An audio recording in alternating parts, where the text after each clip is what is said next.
이 산악회는 산을 위해 움직이는 게 아니라 누군가의 이익을 위해 움직이고 있었습니다.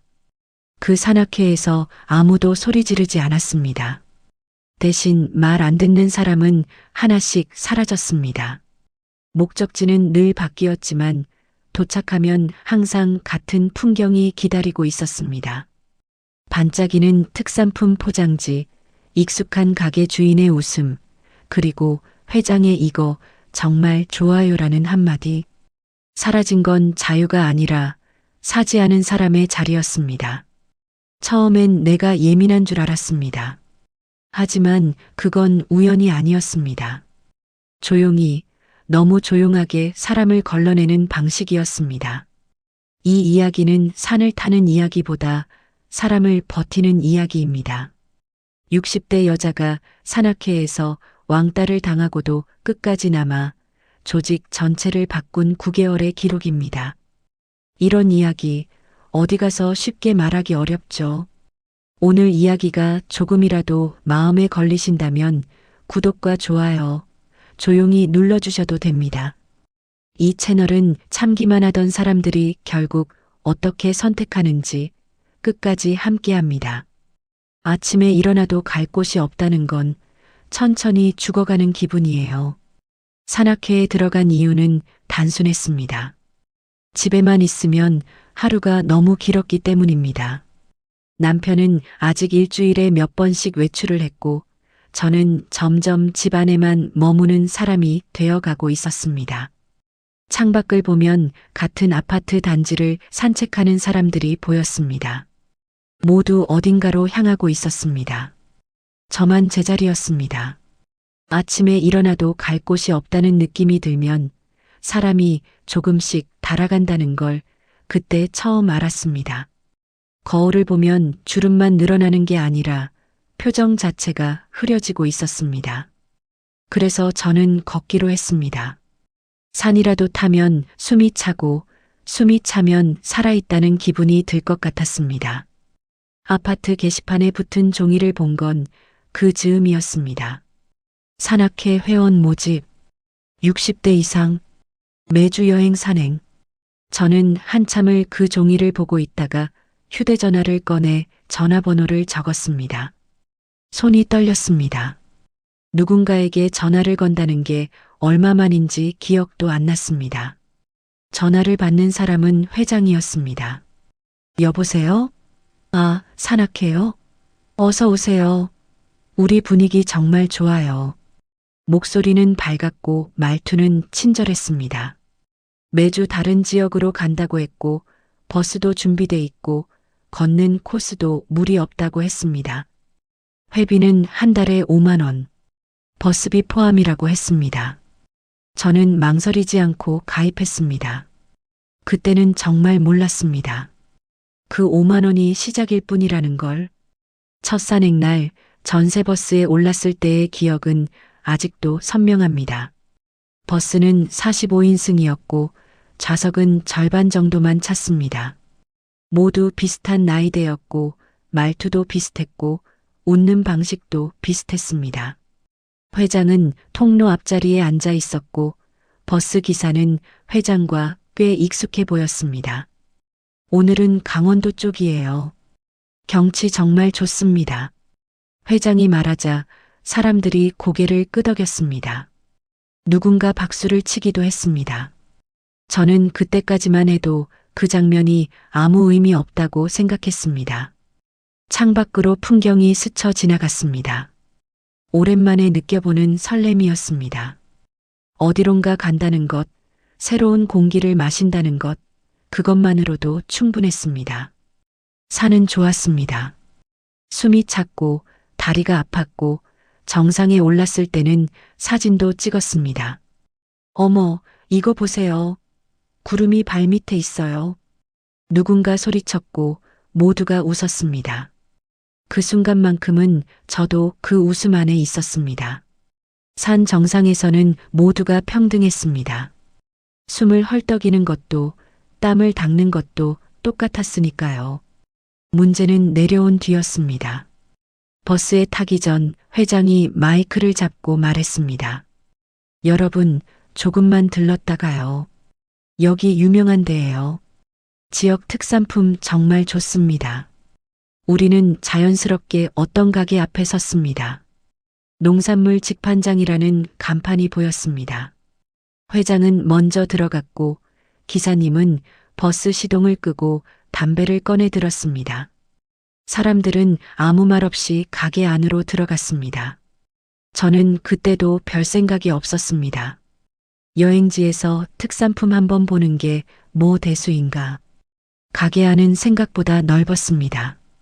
한쪽엔 건강식품, 다른 쪽엔 건어물, 안쪽엔 농산물이 진열돼 있었습니다. 이거 정말 좋아요. 제가 지난번에 먹어봤는데 효과 있더라고요. 회장의 목소리가 가게 안에 울렸습니다. 몇 사람은 이미 계산을 하고 있었습니다. 3만 원, 5만 원, 8만 원. 금액이 제법 컸습니다. 저는 그냥 둘러보다가 아무것도 사지 않고 나왔습니다.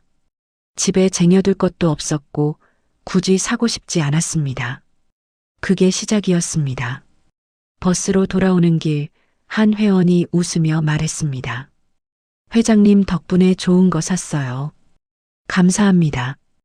회장은 환하게 웃었습니다. 아이고 뭐려. 회원들 건강 챙기는 게 제일이죠. 그날은 아무 일도 없는 것처럼 끝났습니다. 하지만 두 번째 산행, 세 번째 여행이 반복되면서 이상한 점이 눈에 들어오기 시작했습니다. 장소는 늘 달랐습니다. 충청도였다가 전라도였다가 이름도 처음 듣는 군 단위 지역이었습니다. 그런데 내려오면 늘 비슷한 가게에 섰습니다. 농산물 직판장, 특산품 센터, 건강식품 매장. 간판만 다를 뿐 분위기는 똑같았습니다. 회장은 항상 먼저 내렸고 기사님은 항상 그 타이밍에 맞춰 버스를 세웠습니다. 그리고 사람들은 당연하다는 듯 들어갔습니다. 세 번째 여행에서 저는 또 아무것도 사지 않고 나왔습니다. 그날 이후로 버스 안에서 제 옆자리가 비어 있기 시작했습니다. 처음엔 우연인 줄 알았습니다. 오늘따라 사람이 적네. 다들 자리를 넓게 쓰나 보다. 하지만 다음 주도 그 다음 주도 제 옆은 비어 있었습니다. 분명 버스는 좁은데 유독 제 옆만 비었습니다. 점심 식사 자리에서도 자연스럽게 끝자리에 앉게 됐습니다. 여기 앉으세요. 하는 말이 사라졌습니다. 남은 자리에 앉으면 되는 일이었지만 그 자리가 항상 가장 끝이었습니다. 누가 대놓고 뭐라고 하지는 않았습니다. 다만 제가 없는 쪽으로 대화가 흘러갔고 회장의 시선이 저를 스치지 않았습니다. 그때까지도 저는 설마라고 생각했습니다. 산악회에서 그런 일까지 있을 리 없어. 내가 예민한 거야. 스스로를 달랬습니다. 하지만 마음 한쪽에서 불편함이 쌓여갔습니다. 이 모임에는 말로 설명되지 않는 규칙이 있다는 느낌이 들었기 때문입니다. 아직은 확신할 수 없었지만 분명한 건 하나였습니다. 이 여행들은 단순한 산행이 아니라는 점이었습니다. 그리고 저는 곧 알게 되었습니다. 이 버스가 어디로 가는지보다 왜 멈추는지가 더 중요하다는 거요. 왕따는 소리 없이 시작됩니다. 누군가 당신을 밀어낸 게 아니라 당신이 사라져도 아무도 눈치채지 못하는 순간부터요. 처음에는 분명한 신호가 아니었습니다. 누군가 저를 밀어냈다고 말할 수 있는 장면도 없었습니다. 대신 아주 사소한 변화들이 조금씩 쌓이기 시작했습니다. 버스에 오르면 늘 누군가 먼저 앉아있던 옆자리가 비어있지 않았습니다. 여기 제 가방 둘게요. 여기 다리 아프신 분 앉으시라고 비워뒀어요. 말은 친절했습니다. 하지만 결과는 같았습니다. 저는 자연스럽게 뒤쪽으로 밀려났습니다. 맨 뒷자리, 화장실역, 냄새가 올라오고 덜컹거림이 심한 그 자리, 그곳이 제 자리가 되어갔습니다. 점심을 먹을 때도 여기 앉으세요라는 말이 사라졌습니다. 대신 이런 장면이 반복됐습니다. 회장을 중심으로 사람들이 둥글게 앉습니다. 웃음소리가 들립니다. 누군가 농담을 하고 누군가 맞장구를 칩니다. 저는 그 원 밖에서 서성입니다. 아무도 자리를 권하지 않습니다. 결국 남은 자리에 앉습니다. 가장 끝. 혼자. 그 자리에 앉으면 대화가 제게 닿지 않습니다. 질문도 시선도 웃음도 오지 않습니다. 마치 투명 인간이 된 기분이었습니다. 회장은 저를 피하지도 공격하지도 않았습니다. 오히려 그게 더 이상했습니다. 예전에는 이름을 불러주던 사람이었습니다. 회원님, 오늘 날씨 좋죠? 회원님, 여기 앉으세요. 어느 순간부터는 저를 부르지 않았습니다. 공지할 때도 여러분이라고만 말했고 시선은 늘 다른 사람들에게 머물렀습니다. 저는 그 안에 있으면서도 없는 사람이 된 기분이었습니다. 가장 이상했던 건 아무도 저에게 이유를 묻지 않는다는 점이었습니다. 왜 특산품을 안 샀느냐고 묻는 사람도 없었고 왜 요즘 조용하냐고 묻는 사람도 없었습니다. 대신 사람들은 저를 알아서 제외하기 시작했습니다. 팀을 나눌 때도 사진을 찍을 때도 식당으로 이동할 때도 저는 자연스럽게 마지막이었습니다. 누군가 의도적으로 정한 것 같지는 않았습니다. 그렇기 때문에 더 분명했습니다. 이건 개인의 판단이 아니라 분위기였습니다. 어느 날 버스 안에서 회장이 말했습니다. 여러분, 이번엔 진짜 좋은 데예요. 안 사가면 손해예요. 제가 직접 먹어봤는데 효과 확실합니다. 사람들 사이에서 웃음이 났습니다. 맞아요, 회장님. 지난번에 제가 산 거 진짜 좋더라고요. 저도요. 남편이 먹고 기운 난다고 하더라고요. 맞장구가 이어졌습니다. 저는 창밖을 보고 있었습니다. 그 말들이 저를 향한 건 아니라는 걸 알았기 때문입니다. 그 순간부터 저는 선택의 대상이 아니라 이미 정해진 결과 쪽에 서 있었습니다. 왕따는 그렇게 작동했습니다. 아무 말도 하지 않으면서 모두가 같은 방향으로 움직이는 방식으로요. 누군가 앞장서서 지시하지 않아도 사람들은 회장의 눈치를 받고 회장의 기준을 기준처럼 받아들였습니다. 특산품을 사는 사람은 자연스럽게 안쪽 자리에 앉았고 웃음의 중심에 섰습니다. 사지 않는 사람은 조용히 바깥으로 밀려났습니다. 그 누구도 나쁘지 않았습니다. 그래서 더 빠져나오기 어려웠습니다. 저는 제 자신을 의심하기 시작했습니다. 내가 너무 계산적인가? 내가 분위기를 깨는 사람인가? 그냥 하나쯤 사면 되는 걸 괜히 고집을 부리는 건가? 그 생각이 들 때마다 마음이 더 작아졌습니다.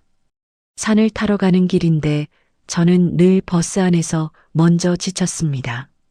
결정적인 순간은 5번째 여행이었습니다. 내려와서 특산품 가게에 들렀을 때 회장이 웃으며 말했습니다.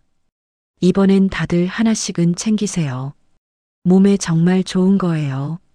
웃으면서 한 말이었지만 그 말이 끝나자 사람들의 시선이 흩어졌다가 잠깐 저에게 닿았습니다. 아주 짧게였습니다. 말은 없었습니다. 하지만 그 시선에는 분명한 메시지가 담겨 있었습니다. 왜 당신만 안 사죠? 저는 아무 말도 하지 않았고 역시 아무것도 사지 않았습니다. 그날 점심 식사 자리에서 제 이름은 한 번도 불리지 않았습니다. 대화는 있었지만 저를 거치지 않았습니다. 질문도 의견도 눈길도 오지 않았습니다. 한 회원이 회장에게 말했습니다. 회장님, 오늘 정말 좋은 데 데려가 주셔서 감사해요. 회장이 웃으며 답했습니다. 우리 회원들이 좋아하시니까 제가 더 기뻐요. 다음엔 더 좋은 데 모셔갈게요. 그 대화가 제 귀에 들렸지만 저는 그 우리에 포함되지 않았습니다. 그제야 저는 확신했습니다. 이 모임에서 왕따는 누군가를 미워해서 시작되는 게 아니라는 걸요. 말을 듣지 않는 사람, 흐름에 돈을 보태지 않는 사람을 조용히 지워버리는 방식이라는 걸요. 그리고 더 무서운 사실을 알게 됐습니다. 이 구조 안에서는 빠져나가려는 순간 바로 문제 있는 사람이 된다는 점이었습니다. 그때 저는 선택의 기로에 서 있었습니다. 이대로 조용히 사라질 것인지 아니면 여기서 버틸 것인지. 떠나는 순간 모든 이야기는 그들의 것이 됩니다. 당신이 없는 자리에서 당신은 문제 있는 사람으로 기억될 뿐입니다. 집에 돌아오면 늘 같은 생각이 반복됐습니다. 이만두는 게 맞는 걸까? 아니면 내가 괜히 버티는 걸까? 산악회는 즐거우려고 다니는 곳인데 왜 나는 매번 마음이 무거운 상태로 집에 돌아오는지 이해할 수 없었습니다. 침대에 누워 천장을 보며 생각했습니다. 그냥 나오면 되잖아. 힘들면 그만두면 되지. 하지만 다음 산행날이 다가오면 가방을 정리하고 있었습니다. 그만두겠다는 말을 입 밖으로 내지 못한 채였습니다. 이유는 단순했습니다. 그만두는 순간 모든 설명이 저에게 불리하게 끝날 것 같았기 때문입니다. 분위기에 못 맞춰서 나갔다더라. 좀 까다로운 분이었잖아. 원래 혼자 다니려고 하시더라. 특산품 하나 사는 게 뭐 대수라고 그렇게 예민하게 굴어. 그런 말들이 저를 대신해 결론이 될 게 뻔했습니다. 아무도 제 이야기를 묻지 않을 것이고 회장은 조용히 고개를 끄덕이며 그 말들을 인정할 겁니다. 그러면 저는 문제 있는 사람이 됩니다. 아무 말도 하지 않았는데도요. 그래서 저는 다음 여행에도 버스에 올랐습니다. 회장은 저를 보며 가볍게 고개만 끄덕였습니다. 인사도 아니고 무시도 아닌 애매한 반응이었습니다. 그게 이 모임에서 제가 놓인 위치라는 걸 알았습니다. 버스 안에서 저는 일부러 더 조용히 앉아 있었습니다. 눈에 띄지 않으려고 했고 괜히 말 걸지 않으려고 했습니다. 그렇게 하면 조금은 덜 불편할 거야. 하지만 조용히 있어도 불편했습니다. 존재 자체가 불편한 사람이 된 기분이었습니다. 여행지는 또 다른 지역이었습니다. 오늘은 전라도 쪽입니다. 음식도 맛있고 경치도 좋아요. 회장의 목소리가 버스 안에 울렸습니다. 내려오자마자 익숙한 흐름이 이어졌습니다. 특산품 가게, 회장의 안내, 기사님의 대기. 저는 이제 놀라지도 않았습니다. 다만 마음속으로 숫자를 세고 있었습니다.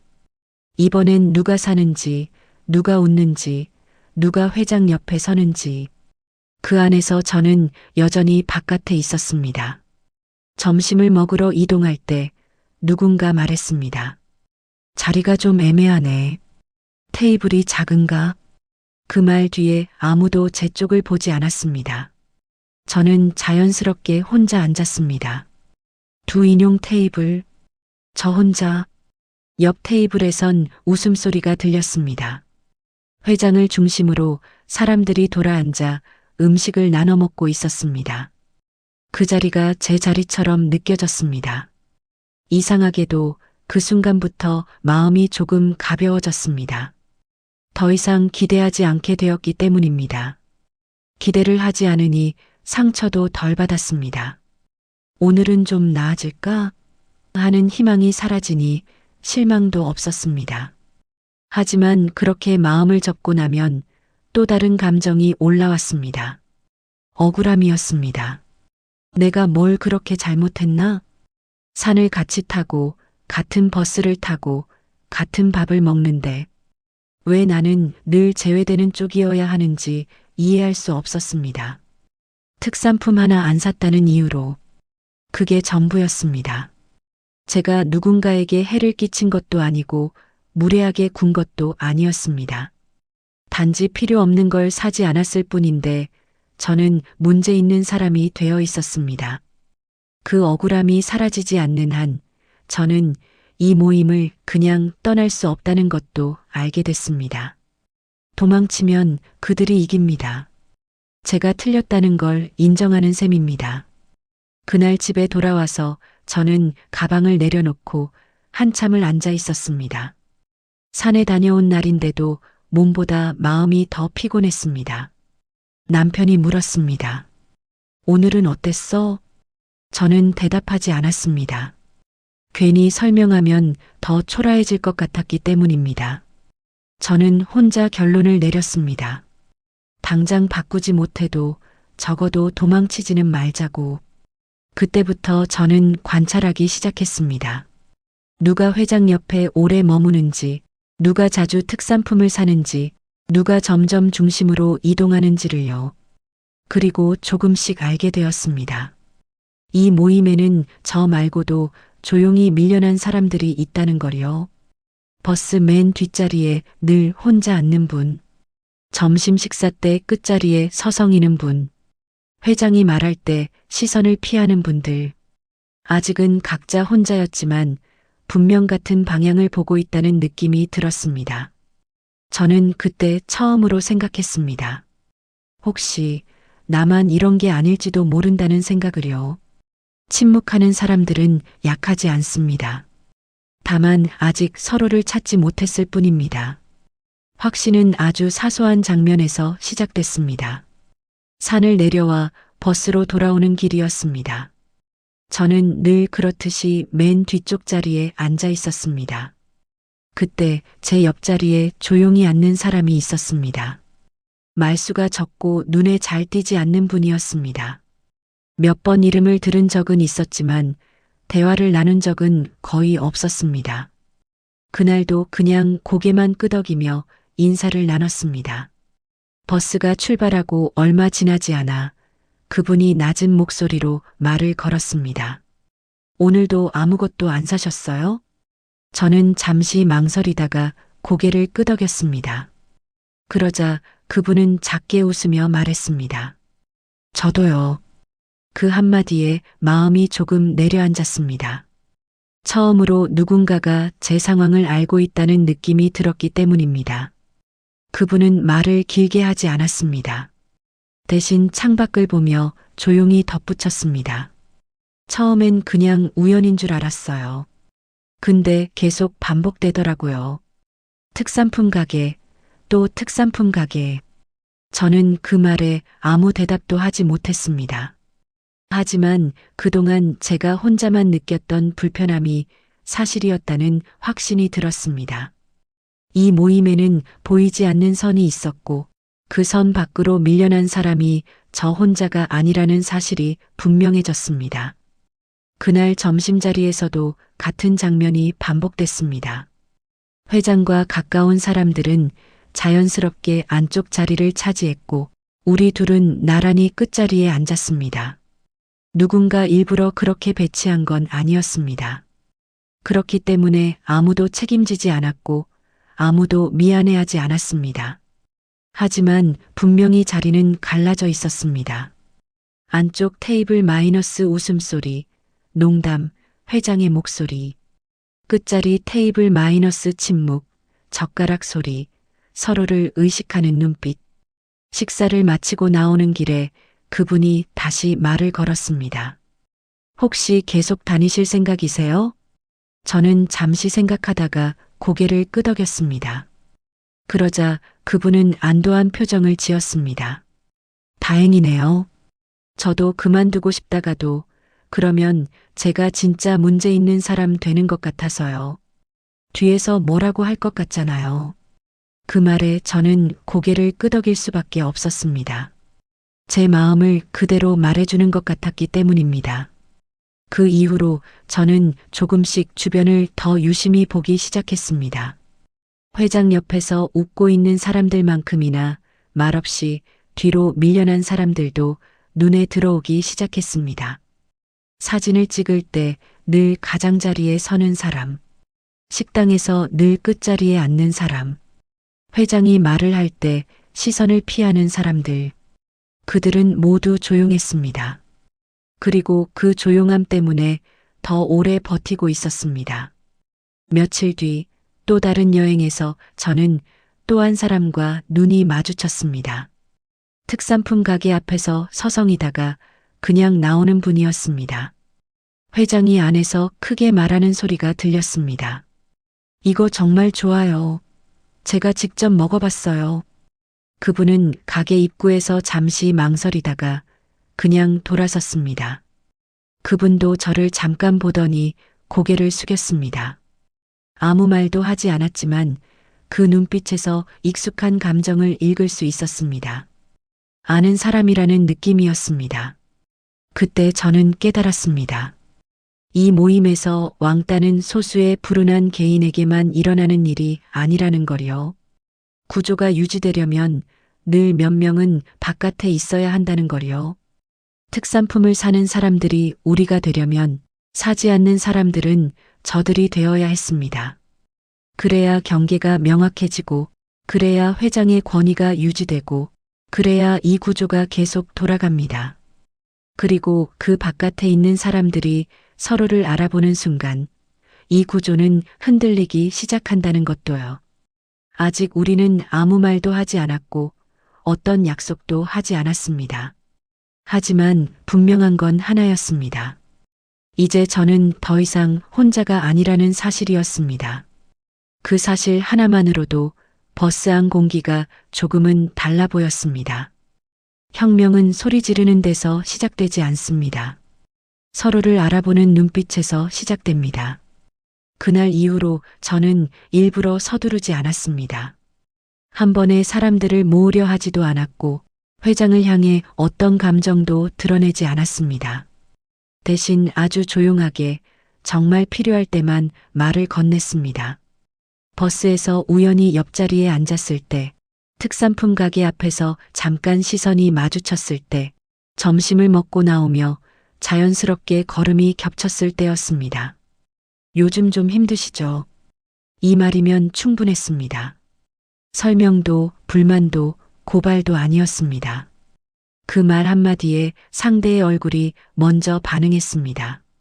놀라거나 피하거나 아니면 잠시 멈췄습니다. 그리고 대부분은 아주 작게 고개를 끄덕였습니다. 그걸로 끝이었습니다. 그날은 더 이상 아무 말도 하지 않았습니다. 며칠 뒤 같은 사람에게 다시 말을 걸었습니다. 저도 그래요. 그 말이 전부였습니다. 그러자 상대가 처음으로 자신의 이야기를 꺼냈습니다. 사실 요즘 버스 타는 게 부담스러워요. 제 옆자리엔 아무도 안 앉잖아요. 처음엔 몰랐는데 이젠 확실히 느껴져요. 저는 맞장구를 치지 않았고 판단도 하지 않았습니다. 그냥 들었습니다. 그랬더니 그 말들이 조금씩 길어졌습니다. 지난번엔 특산품 가게에서 회장님이 제 쪽을 보면서 다들 하나씩은 사가시죠라고 하더라고요. 그 순간 너무 창피했어요. 신기한 건 모두 같은 지점에서 멈춘다는 사실이었습니다. 특산품 가게 이야기만 나오면 다들 목소리를 낮췄습니다. 괜히 말 꺼냈다가 찍히면 회장님이랑 친한 분들이 많잖아요. 저만 이상한 사람 되는 거 아니에요? 저는 그때 확신했습니다. 이건 개인의 불편함이 아니라 모두가 알고 있지만 말하지 않는 구조라는 거요. 그렇게 세 사람이 됐고 네 사람이 됐습니다. 공식적인 모임은 아니었습니다. 따로 약속을 잡지도 않았고 단체로 움직이지도 않았습니다. 다만 산행 후에 자연스럽게 같은 방향으로 걷는 사람이 늘어났고 점심자리에서 끝자리에 앉는 사람이 옆으로 하나둘 붙기 시작했습니다. 회장은 그 변화를 눈치채지 못한 것 같았습니다. 여전히 중심에 있었고 여전히 웃고 있었습니다. 하지만 버스 안 분위기는 조금씩 달라지고 있었습니다.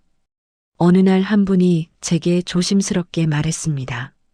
다음엔 안 사도 되는 거죠? 제 돈인데 제가 결정해도 되는 거 맞죠? 저는 그 질문이 얼마나 큰 용기인지 알았습니다. 그래서 바로 대답하지 않았습니다. 대신 이렇게 말했습니다. 사고 싶으면 사고 아니면 안 사도 되는 거죠. 우리 돈이잖아요.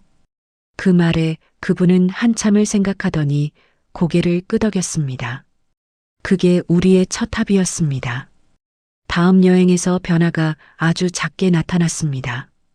특산품 가게에 들어갔지만 예전처럼 모두가 계산대로 가지는 않았습니다. 몇 명은 그냥 서 있었고 몇 명은 물만 마시고 나왔습니다. 몇 명은 가격표만 보다가 고개를 저었습니다. 회장은 여전히 웃으며 말했습니다. 천천히 보세요. 좋은 거 많아요. 하지만 그 웃음이 조금 굳어 있었습니다. 버스에 오르자 분위기가 묘하게 달라졌습니다. 아무 일도 일어나지 않았는데 공기가 달라져 있었습니다. 회장은 마이크를 잡고 말했습니다. 오늘 다들 수고하셨어요. 다음 주도 좋은 곳 준비할게요. 예전 같았으면 박수가 나왔을 겁니다. 하지만 그날은 조용했습니다. 몇 사람만 박수를 쳤고 나머지는 창밖을 보고 있었습니다. 그날 점심자리에서 처음으로 작은 선택이 나왔습니다. 오늘은 회장님이 정하신 식당 말고 다른 데 가도 되죠?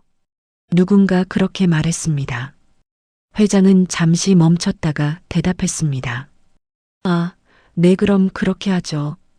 아주 사소한 장면이었지만 저는 알았습니다. 처음으로 흐름이 회장 손을 벗어났다는 걸요. 그날 집에 돌아오는 길, 저는 마음이 이상하게 가벼웠습니다. 아직 아무것도 해결되지 않았고 구조는 그대로였습니다. 하지만 이제는 방향이 생겼습니다. 혼자가 아니라는 사실, 그리고 우리가 침묵만 선택하지는 않겠다는 공감대가 생겼기 때문입니다. 그날 이후로 저는 더 확신하게 됐습니다. 이 모임을 바꾸는 방법은 싸우는 게 아니라 선택권을 하나씩 되찾는 것이라는 거요. 그리고 그 선택권이 쌓이면 언젠가는 반드시 누군가가 이유를 묻게 된다는 것도요. 그 질문이 나오는 순간을 저는 기다리고 있었습니다. 아주 조용히 하지만 분명하게요. 권력은 질문받는 순간 무너지기 시작합니다. 그 질문은 예고 없이 나왔습니다. 버스에서 내리기 직전이었습니다. 회장은 늘 하던 대로 마이크를 잡고 말했습니다. 오늘은 이 지역이 유명하니까요. 내려서 잠깐 보고 가시죠. 특산품 정말 좋습니다. 그 말에 모두가 익숙하게 고개를 끄덕이려는 순간이었습니다. 앞자리에서 한 분이 조용히 손을 들었습니다. 왜 꼭 여기여야 하죠? 버스 안이 잠깐 조용해졌습니다. 그분의 목소리는 크지 않았고 공격적이지도 않았습니다. 그래서 더 많은 시선이 모였습니다. 회장은 잠시 말을 잇지 못했습니다. 늘 안내만 하던 자리에서 설명을 요구받은 건 처음이었기 때문입니다. 아, 여기가 요즘 평이 좋아서요. 회원들도 좋아하시고. 회장이 웃으며 대답했습니다. 예전 같았으면 그 말로 끝났을 겁니다. 하지만 그날은 달랐습니다. 누군가 이어서 말했습니다. 지난번도 평이 좋다고 하셨잖아요. 그 전에도요. 또 다른 사람이 고개를 끄덕였습니다. 맞아요. 매번 다른 곳인데 늘 특산품 가게더라고요. 아무도 따지듯 말하지 않았지만 질문은 이어졌습니다. 이번 여행 코스 미리 공유된 적 있나요? 우리가 결정할 수 있는 건가요? 회장은 서류를 넘기는 척하며 말을 돌리려 했습니다. 다들 좋아하셔서 제가 알아서 좋은 곳으로 준비한 거예요. 하지만 그 말이 끝나기도 전에 뒤쪽에서 또 한마디가 나왔습니다. 안 좋아해도 말하기 어려웠던 거죠. 그 말에 버스 안이 완전히 조용해졌습니다. 회장의 웃음이 그제야 사라졌습니다. 그 순간 저는 깨달았습니다. 이 질문은 한 사람의 용기가 아니라 그동안 쌓인 침묵의 총합이라는 거요. 회장은 잠시 정리하겠다는 말을 남기고 버스에서 내렸습니다. 기사도 아무 말 없이 시동을 끄고 내려갔습니다. 둘이 나란히 내려가는 모습이 처음으로 눈에 들어왔습니다. 그동안 아무도 연결해서 보지 않았던 장면이었습니다. 내린 뒤 특산품 가게 앞에서도 분위기는 이전과 달랐습니다. 아무도 먼저 들어가지 않았고 회장도 재촉하지 않았습니다. 몇 분 동안 그 자리에서 사람들이 흩어졌다가 다시 모였습니다. 그 사이 누군가 말했습니다. 각자 자유로 보면 되죠? 사고 싶은 사람만 사면 되고요. 회장은 잠시 망설이다가 고개를 끄덕였습니다. 그게 대답이었습니다. 그날은 유난히 물건을 사는 사람이 적었습니다. 계산대 앞은 한산했고 가게 주인은 몇 번이나 밖을 내다봤습니다. 회장은 계속 전화를 했고 표정이 굳어 있었습니다. 누구도 그 이유를 묻지 않았지만 모두 알고 있는 분위기였습니다. 흐름이 바뀌고 있다는 걸요. 점심을 먹으러 이동하는 길에 저는 기사와 회장이 조금 떨어진 곳에서 이야기를 나누는 걸 봤습니다. 목소리는 들리지 않았지만 표정은 평소와 달랐습니다. 회장은 설명하는 사람의 얼굴이었고 기사는 고개를 잘 끄덕이지 않았습니다. 그 장면이 제게는 아주 크게 보였습니다. 버스로 돌아오는 길 회장은 마이크를 잡지 않았습니다. 대신 기사님이 말했습니다. 다음 목적지는 원래 계획대로 이동하겠습니다. 짧은 안내였습니다. 그 말이 끝나자 버스 안에서 아주 작은 숨소리들이 새어나왔습니다. 안도의 숨 같기도 했고 긴장 풀린 숨 같기도 했습니다. 그날 이후로 모임은 눈에 띄게 달라졌습니다. 아직 회장은 자리에 있었고 구조도 완전히 무너지지는 않았습니다. 하지만 예전처럼 당연하게 흘러가던 일들이 하나씩 멈추기 시작했습니다. 질문이 생겼고 선택이 생겼고 설명이 필요해졌습니다. 저는 그날 집에 돌아와서 확신했습니다. 이제 되돌릴 수는 없다는 걸요. 누군가는 이미 묻기 시작했고 그 질문은 앞으로 더 많아질 거라는 걸요. 그리고 그 질문의 끝에는 반드시 대답해야 할 사람이 있다는 것도요. 진짜 권력은 보이지 않는 곳에 있습니다. 누가 결정하는지보다 누가 이득을 보는지를 보세요. 그날 이후 여행은 계속됐습니다. 목적지는 매번 달랐고 산도 달랐습니다. 하지만 한 가지는 변하지 않았습니다. 버스 기사였습니다. 누가 일정표를 봐도 이상하지 않을 만큼 자연스러웠고 그래서 아무도 문제 삼지 않았던 부분이었습니다. 늘 같은 기사, 늘 같은 버스, 늘 같은 말투. 그게 당연한 줄 알았습니다. 하지만 의심은 아주 사소한 장면에서 시작됐습니다. 어느 지역에서 점심 장소를 바꾸자는 이야기가 나왔을 때였습니다. 회장이 잠시 전화를 하더니 고개를 저었습니다. 여긴 기사님이 잘 아시는 데가 있어요. 거기로 가시죠. 그 말이 끝나자마자 기사님이 고개를 끄덕였습니다. 준비된 듯한 타이밍이었습니다. 누군가 웃으며 말했습니다. 두 분 호흡이 참 잘 맞으시네요. 예전 같았으면 그냥 웃고 넘겼을 말이었지만 그날은 몇몇 시선이 오래 머물렀습니다. 그 이후로 비슷한 장면이 반복됐습니다.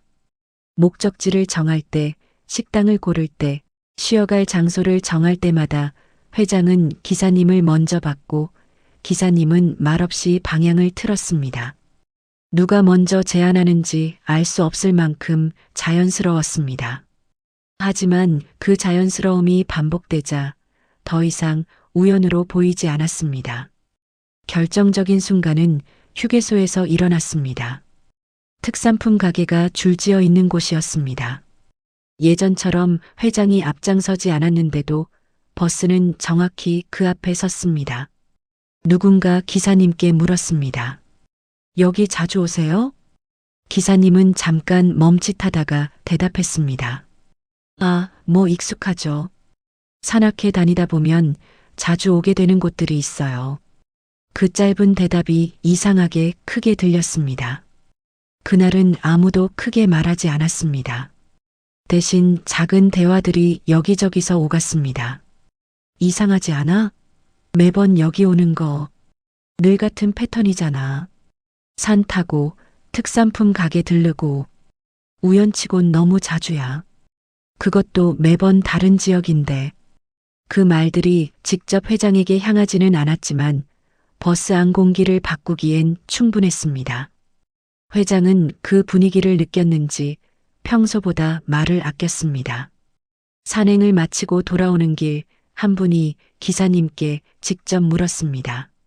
이 노선 원래 이렇게 자주 오나요? 다른 산악회도 이런 식으로 다니나요? 기사님은 잠시 회장을 봤다가 대답했습니다. 산악회에서 선호하시는 코스라서요. 제가 여러 산악회 다니는데 여기가 가장 익숙하죠. 그 말에 누군가 조용히 웃었습니다. 선호하시는 분이 정해져 있는 것 같네요. 웃음이었지만 가볍지는 않았습니다. 그날 이후로 회장은 이전처럼 당당하지 않았습니다. 안내는 짧아졌고 설명은 늘어났습니다. 이번엔 회원들 의견을 반영해서요. 다음엔 다른 데도 고려해 볼게요. 여러분이 원하시는 곳으로 가죠. 그 말들이 자주 나오기 시작했습니다. 그 자체로 변화였습니다. 권력은 설명을 하지 않아도 될 때 가장 강한데 이제 그는 계속 설명하고 있었기 때문입니다. 저는 그 변화를 보며 조용히 확신했습니다. 사람들은 이미 알고 있다는 걸요. 아직 누군가 공식적으로 말하지 않았을 뿐 회장과 기사 사이의 관계가 단순한 업무 이상이라는 걸 모두가 느끼고 있다는 걸요. 그리고 이 모임에서 한번 느껴진 의심은 다시 예전으로 돌아가지 않는다는 것도요. 그날 집에 돌아와서 저는 달력을 보았습니다. 다음 여행 날짜가 적혀 있었습니다. 예전 같았으면 부담부터 느꼈을 날짜였습니다. 하지만 그날은 달랐습니다. 이제는 무엇이 일어날지 대략 짐작할 수 있었고 그 끝이 어디로 갈지도 조금은 보였기 때문입니다. 이제 남은 건 하나였습니다. 누군가 그 관계를 이야기로 꺼내는 순간이었습니다. 조용하지만 모두가 듣는 자리에서 말입니다. 변화는 혁명처럼 오지 않습니다. 엑셀 파일 하나, 투표 한 번, 그렇게 조용히 찾아옵니다. 그 말은 회장이 아니라 한 회원의 입에서 나왔습니다. 다음 여행 공지가 올라온 날이었습니다. 목적지는 또 새로운 지역이었고 일정표에는 익숙한 흐름이 그대로 적혀 있었습니다. 산행 후 이동, 지역 특산품 방문, 자유시간. 예전과 달라 보일 게 없었습니다. 다만 댓글 하나가 달렸습니다. 짧고 단정한 문장이었습니다. 그럼 이번엔 목적지랑 방문 장소를 투명하게 정해봅시다. 다 같이요. 단체 채팅방이 잠시 조용해졌습니다. 누가 공격적으로 말한 것도 아니었고 누굴 지목한 것도 아니었습니다. 하지만 모두가 그 말이 무엇을 건드리는지 알고 있었습니다. 회장은 한참이 지나서야 답을 했습니다. 그건 제가 알아서 정리해 왔는데요. 좋은 곳으로 준비하잖아요. 그 답에 바로 이어서 또 다른 메시지가 올라왔습니다. 그럼 공유만 해주세요. 우리가 같이 보고 결정하면 되잖아요. 우리 모임이니까요. 맞아요. 투명하게 하면 다들 더 편할 것 같아요. 찬성합니다. 어차피 우리가 가는 건데 우리가 정하는 게 맞죠? 댓글이 하나둘 달리기 시작했습니다. 그날 이후 채팅방의 공기가 바뀌었습니다. 이전에는 회장이 공지를 올리고 회원들은 확인 표시만 남겼습니다. 하지만 그날부터는 질문이 생겼고 선택지가 생겼습니다. 이쪽은 이동 시간이 길지 않나요? 다른 곳은 어때요? 여긴 지난번이랑 비슷한데요. 새로운 곳도 좋을 것 같아요. 특산품 방문은 선택으로 해도 되죠? 산만 타고 싶은 분들도 있잖아요. 그 질문들에 회장은 하나하나 답해야 했습니다. 처음엔 웃으며 넘기려 했지만 점점 설명이 길어졌습니다. 아, 그건 원래 여기가 좋아서요. 기사님이 이 노선을 잘 아셔서 안전하고요. 특산품은 자유지만 보시면 좋을 것 같아서요. 설명할수록 권위는 줄어들었습니다. 여행 당일 버스에 오르자마자 분위기가 느껴졌습니다. 회장은 마이크를 잡지 않았고 기사님도 평소처럼 말을 붙이지 않았습니다. 대신 누군가 말했습니다. 오늘은 투표로 정하죠. 어디로 갈지. 휴대전화 화면이 여기저기서 켜졌고 목적지 후보가 공유됐습니다. A. 원래 계획된 곳 특산품 가게 포함. B. 다른 산 자유 점심. C. 가까운 산 일찍 귀가. 투표 결과는 명확했습니다. B안이 압도적이었습니다. 기사님은 그제야 노선을 확인하듯 고개를 끄덕였습니다. 처음으로 방향이 회장 손을 떠난 순간이었습니다. 도착한 장소에는 특산품 가게가 없었습니다. 일부러 피한 것도 아니고 배제한 것도 아니었습니다. 그냥 그 선택지가 빠졌을 뿐이었습니다. 그 사실 하나만으로도 모두가 느낄 수 있었습니다. 그동안 무엇이 끼어 있었는지를요. 회장은 아무 말도 하지 않았고 기사님은 평소보다 말수가 적었습니다. 산행은 예전보다 더 즐거웠습니다. 웃음소리가 많았고 사진도 많이 찍었습니다. 누군가 말했습니다. 오늘 공기 정말 좋네요. 뭔가 편해요. 다른 분이 웃으며 답했습니다. 부담 없으니까 그런가 봐요. 점심자리에서도 변화는 이어졌습니다. 다음 일정은 자유로 움직일까요? 각자 먹고 싶은 거 먹고? 누군가 그렇게 말했고 모두가 고개를 끄덕였습니다. 그 말에 회장은 처음으로 웃지 않았습니다. 대신 짧게 말했습니다. 그렇게 하시죠. 그 말에는 더 이상 중심에 있는 사람의 여유가 없었습니다. 그날 돌아오는 버스 안에서 저는 처음으로 회장을 불쌍하다고 느꼈습니다. 그는 여전히 자리에 있었지만 아무도 그의 눈치를 보지 않았습니다. 누군가 먼저 말을 꺼냈고 누군가 방향을 정했고 그는 그 흐름을 따라가고 있을 뿐이었습니다. 왕따를 만들던 사람이 어느새 가장 고립된 자리에 앉아 있었습니다. 그날 이후로 회장은 몇 번 더 공지를 올렸지만 예전처럼 힘이 실리지 않았습니다. 제안은 늘 질문으로 돌아왔고 결정은 늘 다수의 선택으로 정해졌습니다. 버스 기사도 결국 교체됐습니다. 특별한 설명은 없었습니다. 그냥 이번엔 다른 기사님입니다. 라는 공지 한 줄이 전부였습니다. 새 기사님은 회장을 보지 않았고 회원들에게 먼저 물었습니다. 오늘은 어디로 가시나요? 그 질문이 얼마나 자연스러워야 하는지를 그때 알았습니다. 저는 그때 알았습니다. 응징은 꼭 폭로로만 이루어지지 않는다는 걸요. 소리를 높이지 않아도 싸우지 않아도 구조를 바꾸면 권력은 스스로 무너진다는 거요. 그리고 가장 통쾌한 순간은 상대가 왜 자신이 밀려났는지 끝내 설명하지 못할 때라는 것도요. 끝은 폭발적이지 않습니다. 그냥 조용히 누군가의 이름이 더 이상 불리지 않는 것으로 끝납니다. 변화는 조용히 끝났습니다. 회장은 사라진 게 아니라 점점 보이지 않게 되었습니다. 공지는 줄었고 참석 횟수도 줄었습니다. 어느 날은 일정이 올라왔는데 회장 이름이 없었습니다. 대신 이런 문장이 적혀 있었습니다. 이번 일정은 회원 몇 분이 함께 준비했습니다. 의견 있으시면 편하게 말씀해 주세요. 누구도 그 사실을 크게 말하지 않았지만 모두가 의미를 알고 있었습니다. 댓글창에는 이런 말들이 올라왔습니다. 좋아요. 이렇게 하니까 훨씬 편하네요.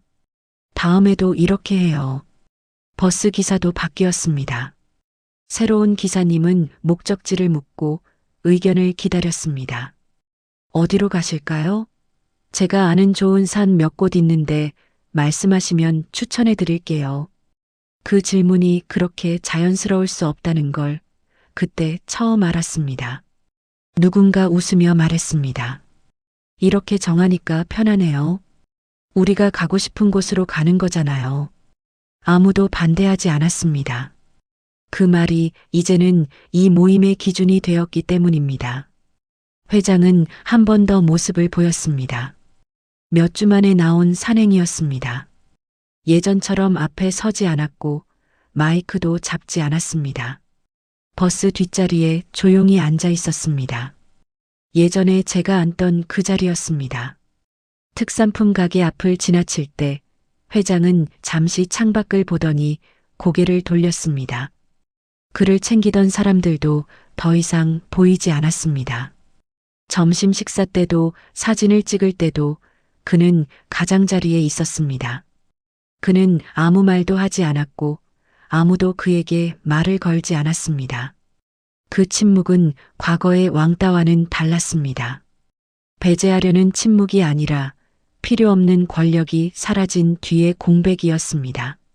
산행을 마치고 내려오는 길, 저는 잠시 뒤를 돌아봤습니다.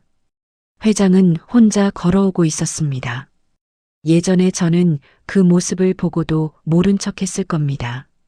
하지만 그날은 달랐습니다. 저는 멈춰서서 그를 기다리지도 다가가지도 않았습니다. 그냥 제 속도로 걸었습니다. 그게 제가 선택한 마지막 태도였습니다. 그날 이후로 산악회는 달라졌습니다. 목적지는 매번 달랐고 일정은 공유됐고 구매는 선택이었습니다. 누군가는 중간에 떠났고 누군가는 새로 들어왔습니다. 그 누구도 중심이 아니었고 그래서 더 편했습니다.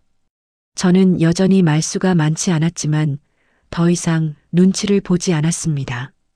버스 어디에 앉아도 괜찮았고 점심을 혼자 먹어도 이상하지 않았고 특산품을 사지 않아도 아무도 신경 쓰지 않았습니다. 그게 정상이었습니다. 집에 돌아와 가방을 정리하며 저는 생각했습니다. 그만두지 않아서 다행이었다고요. 버텨서가 아니라 구조를 이해했기 때문에 남을 수 있었다는 사실이 마음을 편하게 했습니다. 누군가를 이긴 게 아니라 잘못된 판에서 내려온 사람이 없게 만들었다는 점이 더 중요했습니다. 이제 저는 산에 오를 때 산만 봅니다. 누가 무엇을 사는지, 누가 누구 옆에 서는지 더 이상 세지 않습니다. 그게 이 이야기의 끝입니다. 아주 조용했지만 분명히 통쾌한 끝이었습니다. 싸우지 않아도 이길 수 있습니다. 소리 지르지 않아도 판은 바뀝니다.